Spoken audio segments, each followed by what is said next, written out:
Very excited to be joined by the general manager of the Vancouver Island Raiders, Shawn Arabsky. Raiders, first of all, Shawn, top of mind, 0-7 campaign announced today that head coach Jay Daniels has been relieved of his duties, and you're going to be taking over the reins as head coach.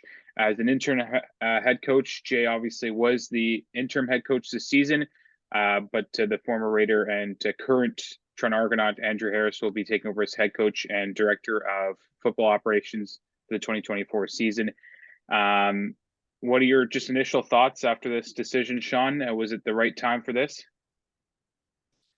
Yeah, I mean, I think for me, my first time being a part of an organization like this on the back end, being coming from a player 5 years ago, it's pretty impressive how much time and energy and volunteer time goes into keeping these organizations alive. So there was a lot of conversations. Even yesterday, I think I would like 5 hours of conversations, either with a small group, big group, just other people as well, where it wasn't a rushed decision. It was calculated. There was a lot of time spent, and it did feel like the right time and the right moment to make a change. I mean, you talk about that because you guys played 48 hours ago against the West Shore Rebels in a 95-14 loss, especially against a rival team. No doubt, it's been a frustrating season for you as a general manager. Was a change necessary, and was it considered prior to the loss? As you mentioned, it was calculated, but was it just kind of the final nail that for Jay there, the coach? Yeah, I mean, we like I said, like with board meetings and everything, there's conversations every week, review on field, off field. So there's a lot of conversations that take place throughout the year. And just 95 points is just, it's a whole lot of points. And something that with the VI Raiders history and kind of what we're striving for, something we just felt like we needed to make a change. We have a lot of respect for Jay Daniels as well. And we just felt like it was ready for a change, kind of shake it up, give the kids something different to finish this year off. Me, as the general manager, I felt like a big message for the kids was I'm sticking around for the next 3 years, 5 years in some capacity. And it was really important for us to send a message to the kids that we have a long-term vision, and this isn't a hasty decision, but we're here standing with you guys, and we're ready to roll for the future. The club was in a rebuild mode after 1-9 season in 2022. Did the club have a win-loss expectation, coming into this year, or was it more, just kind of see how things go and how the season rolls on?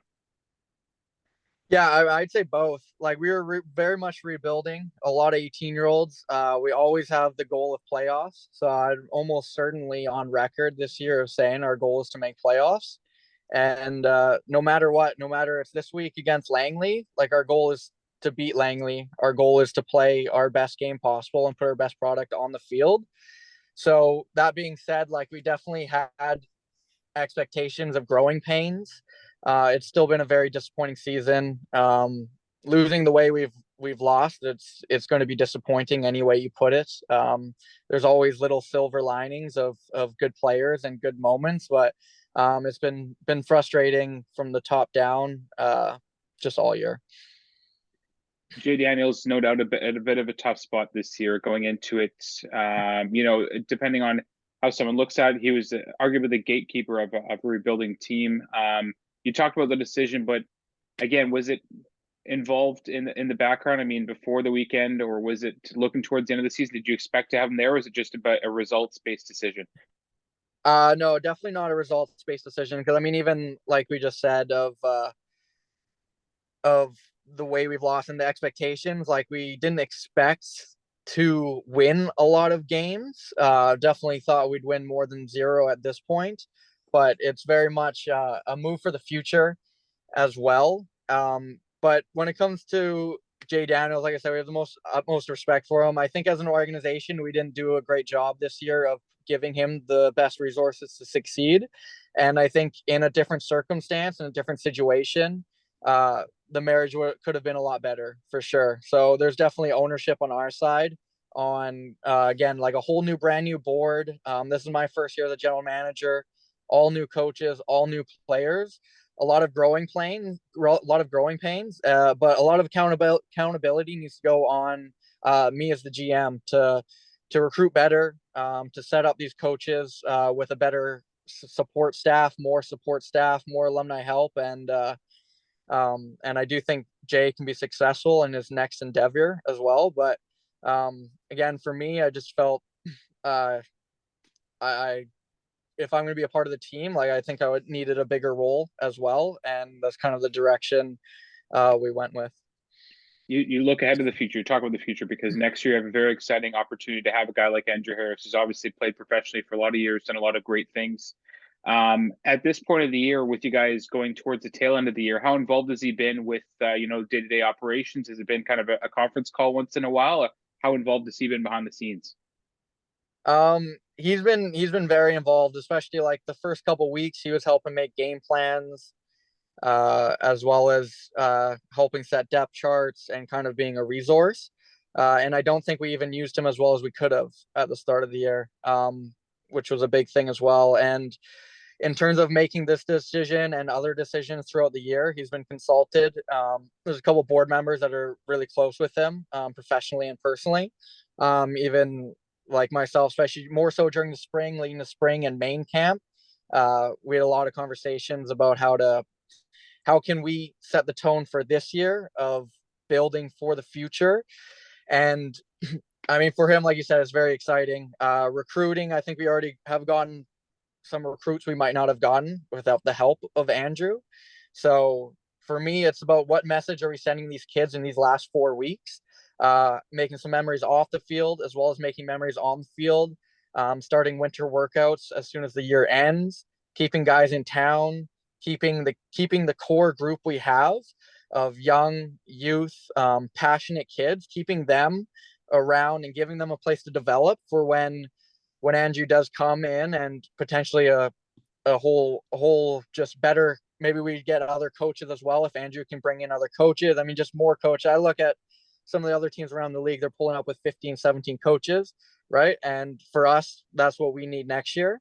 And we're hoping Andrew can bring that, as well as just me, myself, being an alumni, being able to bring out some more alumni and creating some better unity from the players all the way to the top with us. We definitely have a vision. I mean, I didn't join in January, thinking of being here 8 months. I joined a team that was 1-9, and it's a 3, 5, 10-year plan of facilities, workouts, recruiting, coaching, to kind of become the standard again that the Raiders are used to being. And how much does it play into the factor that you guys have looks like anyways, 40, 18-year-old players? Obviously there's ups and downs with young players and the mentality, but what's the feeling like right now with a lot of younger guys, as you mentioned earlier, in the room, and just what's the overall vibe? Yeah, I mean, I think the reason we got a lot of 18-year-olds as well is there's quite a few 18-year-olds that came out here because they knew they'd have an opportunity to play right away. So it's one of those things that kind of play to the advantage when you are recruiting 18-year-olds. Right now, a lot of conversations are happening with me, myself, and other coaches with players, just to kind of understand what they're looking for. They're looking to go to school this off season, making sure they're invested into the team workouts as soon as the season's over. What kind of career are they looking for? Basically, just trying to put things in place for these 18-year-olds for them to grow into men and help them kind of find a career path, whatever life path that we can help them find.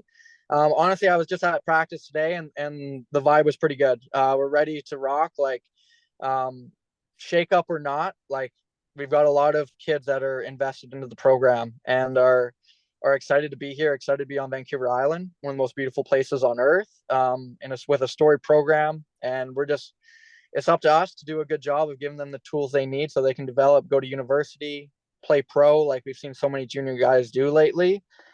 So we're big on definitely trusting the process right now, and that's what we're trying to preach to 18-year-olds, and it's all communication. So Just might be a tough question to answer, but where is the line between a season building character for next season versus, a group of players like maybe now, obviously maybe not now, but losing confidence?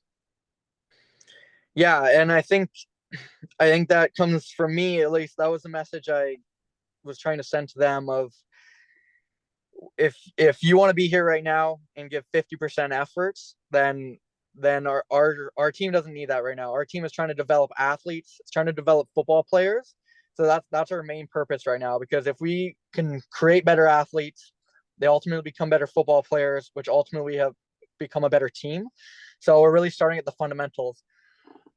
And that's physical preparation, mental preparation with scout team, and just giving them the tools. So really, it's having an open door policy as a coach, as a manager, to really get to know the kids. Because if they don't feel they have a connection with you, if they're not having fun, then they're not going to come back. And why would a kid want to come back if they're not having fun? Football's supposed to be fun.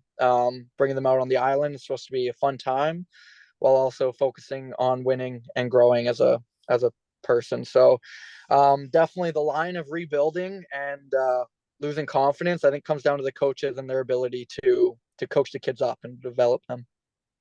And finally, on the field, obviously front and center mind, you have a game against the Langley Rams this weekend. Then you play Kamloops against a winless Kamloops team. And then you play the Island rivals again. I mean, West Shore at home, another tough test, but that could be a good measuring stick for you guys. How do you look at these last three games? How do you receive them? And is it, have you thought about how this is going to mean to end the season strongly? Yeah, I mean, that's all we're thinking about right now, is how to end the season strongly, on and off the field. So focusing on Langley 100%.